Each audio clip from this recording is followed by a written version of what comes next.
Hey guys, it's QuickyBaby and welcome back to World of Tanks, and this time I'm playing in the top tier British medium tank, the Centurion Action X. I featured this vehicle on the channel just a couple of months ago at the end of November in a video that I titled Mr. Average, and that's exactly what I feel about this tank.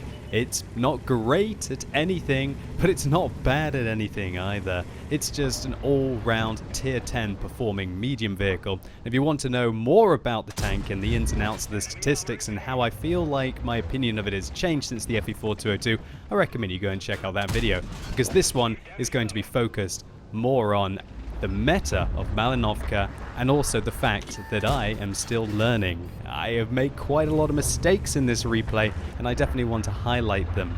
And that still learning attitude is something that I believe is very important, not only in World of Tanks, in everything that you do, right? But with World of Tanks there's nothing better to feel that you are still improving, right?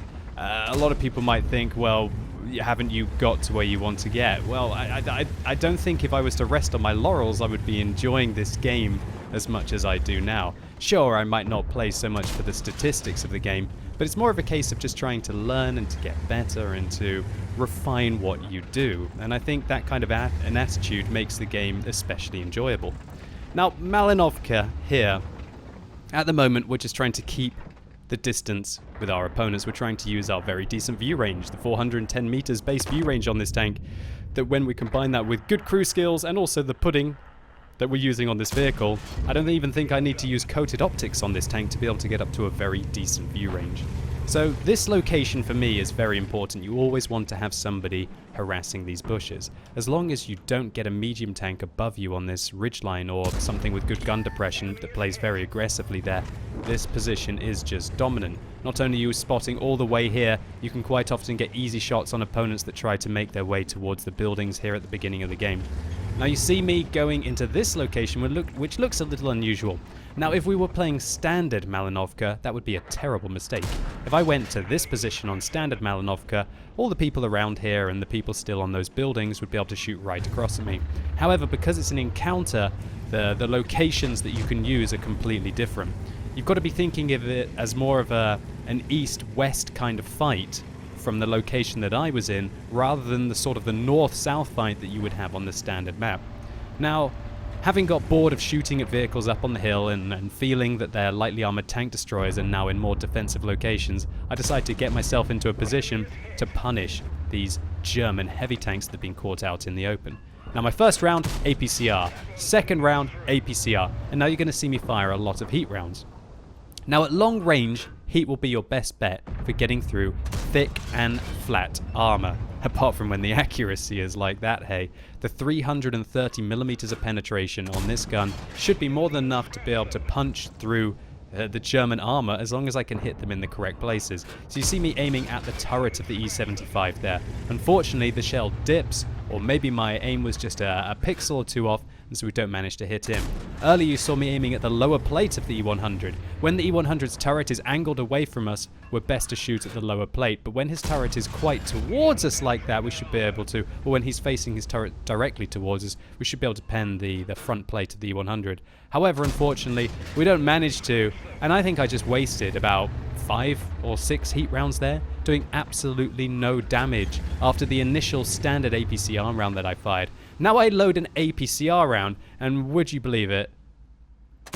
Sod's Law, that's the one that goes right through, yeah? The rounds that have got 268 millimeters of penetration and lose penetration over distances, are able to get through the armor. Whereas the 330 millimeter heat rounds that don't lose penetration over distances were not able to. Now that the E75 turns his turret, that is a really easy shot for a heat round to be able to get through it, and now he's over-angling his armor, and we managed to shut him down. Now, I think I fired about 9 heat rounds there and 1 APCR round at the E75. That is expensive. I think that's probably going to cost me the best part of 35 to 40,000 credits. We'll have to take a look in the post-game stats. And I managed to get caught out here. Looks like the IS-3 spots us, but a quick little jink manages to avoid the shot from the Centurion. And I want to highlight something really important there.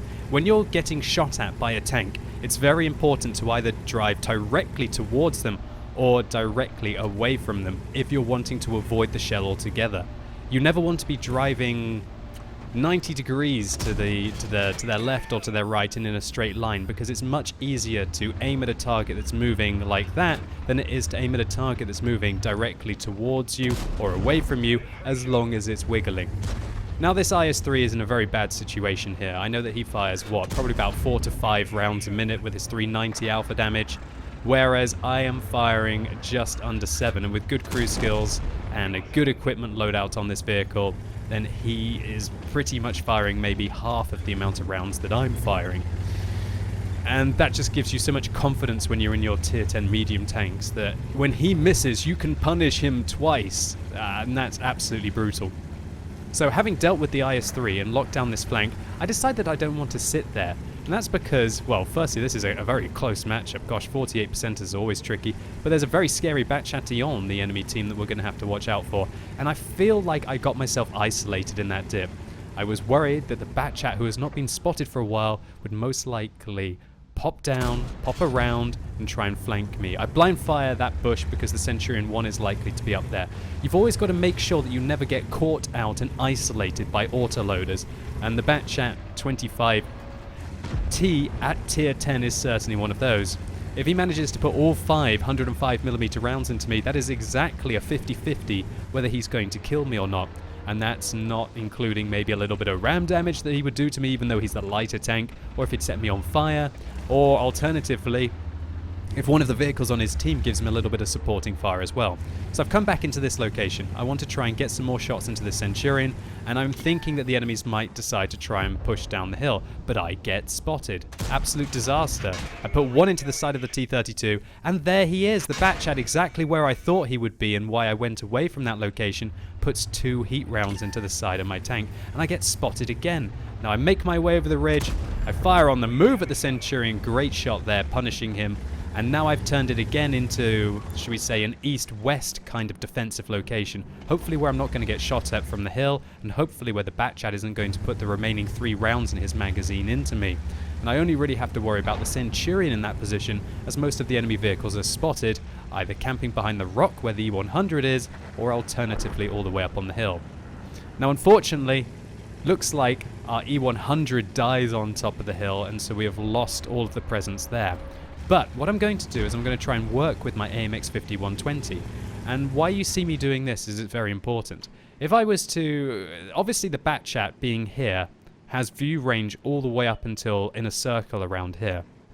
So the reason why you saw me go directly north was to A, get away from the Centurion, and B, to avoid the Batchat's view range. What I'm doing is sneaking my way along the north.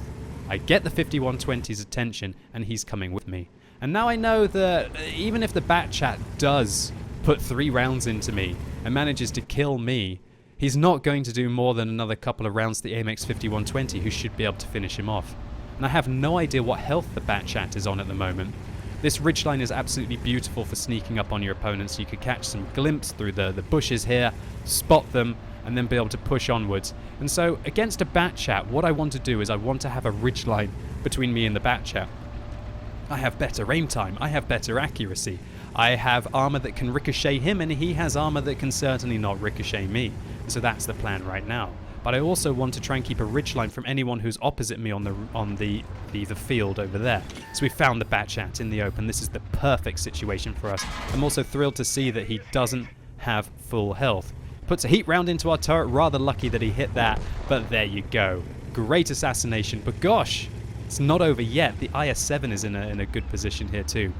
Taking out that Batchat really did change the dynamics of this game. If I'd sat up in that location here, we would have certainly lost it. This IS-7 and the Batchat would have been able to put rounds into our side when we're spotted by the Centurion, or alternatively when the hill manages to catch a glimpse of us, or alternatively if the Batchat just makes his way along towards these bush locations to be able to spot us, then we would be in a lot of trouble.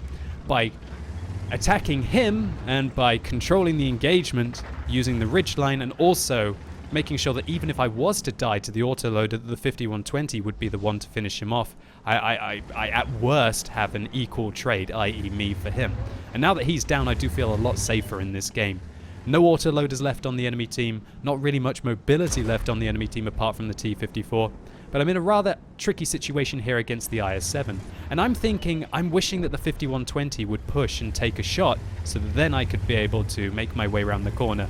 I didn't really want to side scrape against the IS-7 because that's quite chancy stuff with the hull armor of the Centurion Action 10. Although it looks like I was a little bit greedy there. Maybe I'm in a bit of a rush to be able to increase the 6,000 damage that I've dealt. And I think that I should have just chilled there, and I think the 5120 was making the right decision.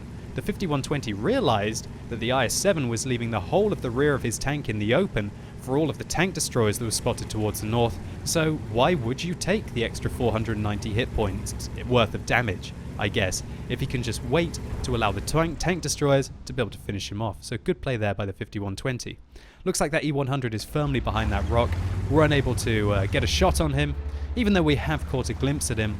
And what we want to do right now is we want to make our way towards the south to be able to approach the E100 from this location. I think that's what the 5120 is going to do. And I'm going to do something really, really stupid here. I'm looking over at the E100 and I'm talking to the 5120.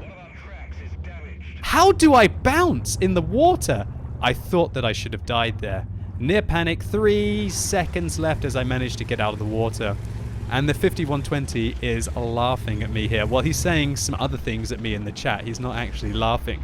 As I managed to do probably one of the most stupid swan dives I think that I've ever seen in the Centurion Action 10 or any vehicle. So we catch the E100 in the open. We put a shot into him. We pull back. Hopefully we can get behind the ridge. And I'm very surprised he actually managed to spot us there. I was thinking the trees or the bushes would manage to conceal our location, but it certainly didn't. But thankfully the 5120's there to put the killing round into the E100. And so, yeah, don't be an idiot like me. Make sure you look where you're going. Fair enough, you want to be looking to see if the E100 comes out and ready to shoot him. And you might want to communicate with your 5120 to let him know what you're planning, that I wanted to spot the E100 and allow him to finish him off. But driving into the water, certainly not the best there. So now we've got 3 minutes left on this game. It's very likely the T-32 is going to be sticking his turret up towards us. And we notice that the T-54 is over towards the Jagdpanzer E-100. We miss a shell on the move at the T-32. And now we're going to put one into the T-54 on the move. There we go. Auto-aim, landing flush. Great result. I sit here because I think that I can finish this T-54 off. He's not spotted. He's not spotted. Oh, come on. Really wanted that kill there. That's a big disappointment for me. So the 5120 misses. Now the T-32 fires, and that's my chance to advance. You need to try and progress your situation every time your opponent misses. Now we get a fortunate bounce there, the first of the game against the T-50 from the T-54 on the enemy team, and we see the T-32 misses again. So I have a nice easy shot around the corner, just going to bait him down a little bit. I don't really want to lose too many hit points, and the 5120 picks up his 5th kill of the game. Great result. Now 2 minutes left and a T-125 who I thought was going to be spotted at much longer distance, but oh my gosh, he's right there, and he puts one into my side, an AP round for 390 damage. Now I stay still because I don't want to go up onto this ridgeline and get shot by the T-54, because I'm pretty much about a 4 in 10 chance of dying there. However, seeing that the T-125 puts a round into the 5120, I progress. Oh, he's still got his repair kit left on this game. I miss micro as I reverse, and I am blooming lucky that this guy has probably run out of armor-piercing ammo and is now firing high explosive rounds. I track him again, I make my way out, I try to hug the rocks, but the gorilla blocks my escape path and he catches another high explosive round into the back of my tank, leaving me on 3 hit points.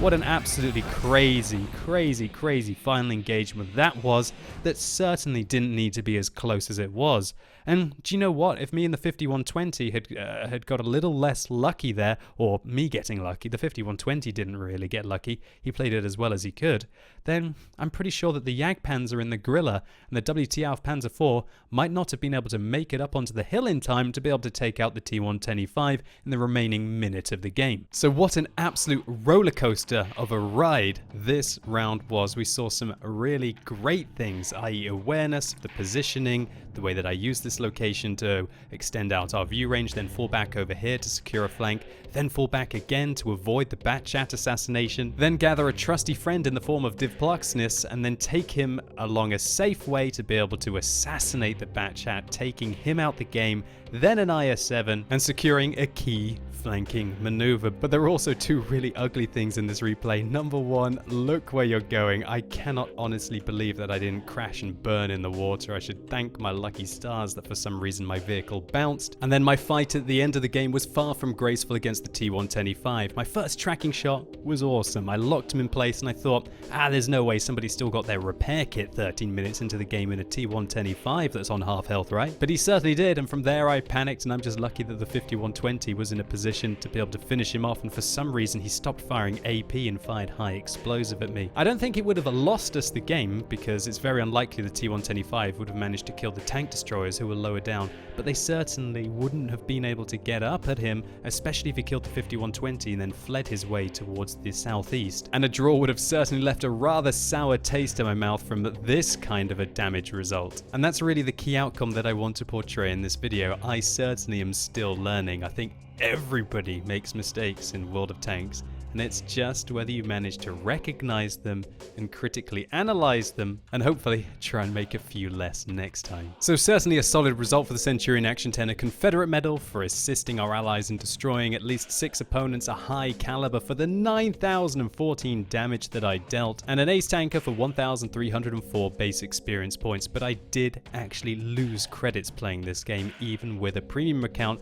because of all of those heat rounds that I fired at those German heavy tanks. But 5,000 credits certainly isn't going to break the bank, and it's not every day that you have to do 9,000 damage in a game. Either way, hopefully you enjoyed this video. If you did, please give it a like. It really helps the channel out. And simply click through up here and use that more info icon in the top right hand corner of your screen to see my most recent Centurion Action 10 video, where I go into more detail about why the tank, in my opinion, should be called Mr. Average. And while this isn't personally the highest amount of damage I've done in World of Tanks, I'd like to know in the comments, what is your highest damage done and what tank was it in? And as always, thank you so much for watching. You've been epic, and hopefully I'll see you soon.